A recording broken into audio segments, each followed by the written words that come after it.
Hello again. It's been a while.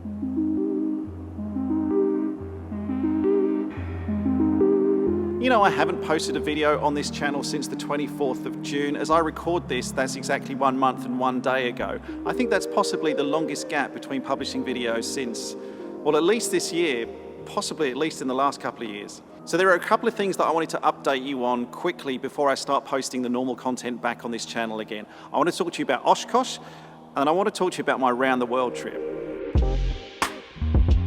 Some of you have been asking me about my Oshkosh schedule, when I'm going to be at Oshkosh, whether there's going to be any meet and greets happening during the week. So let me do what all the other YouTubers are doing at the moment. Let me put up my schedule here on the screen so you can see exactly when I'll be at Oshkosh. Yeah, that's right. Sadly, I'm not actually going to be going this year. The thing about Oshkosh, like everywhere in the world compared to Australia, is sadly it's a bloody long way away, and I've been doing a fair bit of travelling already this year. I just don't have the capacity and the resources to get over to Oshkosh. So thank you for asking if I'm going to be there. Sadly, Steph won't be there this year. I just referred to myself in the third person. Sadly, I won't be there at Oshkosh this year, but do me one favour if you are going. In the comments below, post me some video links on YouTube of other people who've got some good content at Oshkosh. I really want to absorb it this week. I think it's one of the best air shows on the whole aviation calendar. And I'm a bit bummed that I'm not there this year, and I know a lot of my friends and a lot of other people are going. So yeah, if you find any good videos about Osh this year, stick them in the comments down below so I can sit here and feel sad for myself that I'm not actually making it this year.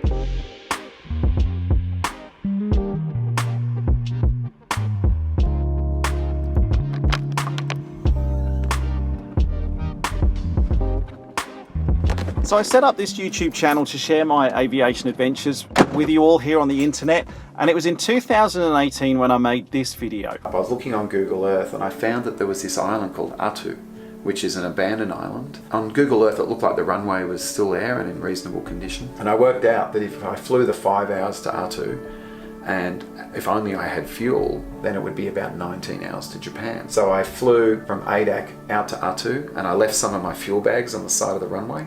And then I flew back to Adak. I waited a week for the weather to get better. And then on this really big day, I filled up the plane. I went and landed at Atu, topped up those extra 5 bags of fuel.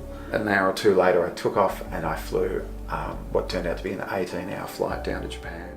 It was that moment talking to my friend Michael that really firmly implanted the idea of flying around the world in my head. It was something that I'd wanted to do for a long time before that, but that conversation with Michael really was a massive turning point for me. I also decided at that time that I wanted to make this YouTube channel kind of like a longer story, and instead of individual videos, I wanted to make it about this long narrative arc about me preparing myself to fly around the world. And that's why I made videos about buying this aircraft, buying Echo Yankee Zulu. I started making these short aviation mini-series which would replicate what I'd be doing with the round the world trip. I started practicing what it would be like to fly overseas. Remember when I went to East Timor? And even recently when I went up to Iceland and flew with Philippe across to Iceland, Greenland, all that experience across the North Atlantic was really my way of practicing, of getting myself ready, but also of hopefully closing this narrative arc and saying, yes, now I'm ready, now I'm going to share this round the world experience with you here on this channel.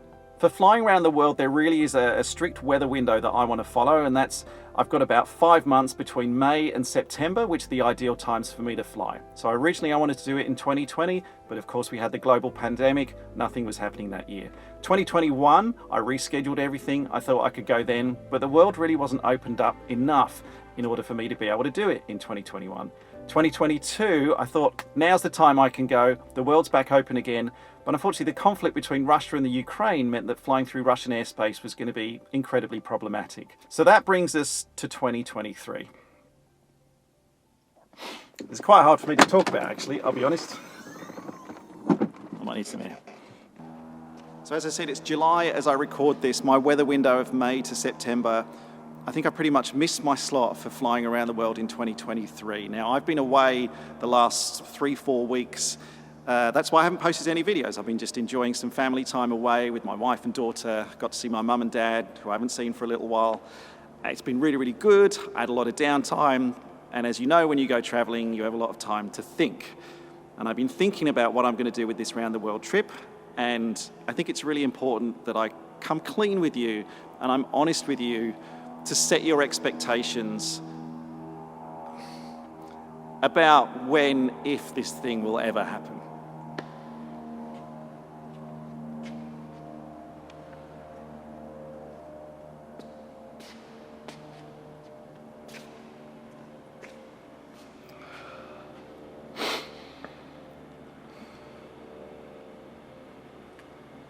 I need a change of scenery.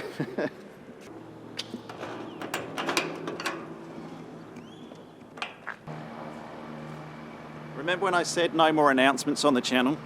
One more announcement on the channel. I have decided that I am not going to fly around the world until at least 2026. And there's a really important personal reason to me why I've set that time limit before I actually go off and do this project.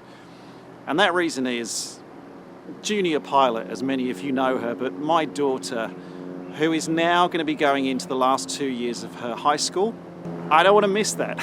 I want to be around for that. I want to be here for her as a dad, as opposed to going away for 4 or 5 months in her year 11 or year 12, which is such formative and important years for her. And I also want to make sure that if I do, words are important. I want to make sure when I do this trip, that I do it really well, because I want to give the payback to you for waiting so long to see me do this trip.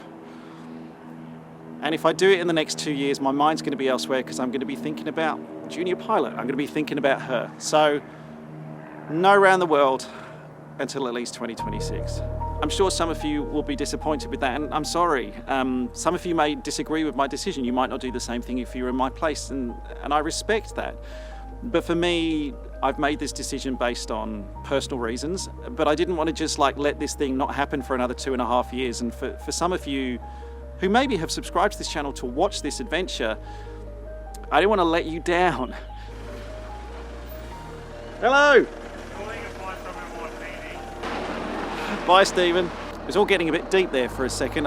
Stephen just popped by to say hello, and he's really sort of brightened me up and cheered me up. So thank you, Stephen, if you're watching this. For the future, of course, I'm not going to stop making content. I've got a lot of plans for content in general aviation, private aviation, commercial aviation as well, some airport stuff coming up too. And again, no more announcements. I'm not going to announce big things, but stick with it. And thank you for bearing with me through this interesting, turbulent journey of will he fly around the world, won't he fly around the world? I can answer that question quite easily for you now. Yes, he will. He's just not going to do it until 2026. At least. If, like me, you are fascinated of stories of adventure in aviation, people flying around the world solo, this is the video I made with my friend Michael Smith about his incredible story flying his Sea Ray amphibious flying boat around the world. Definitely worth a watch if you love your aviation.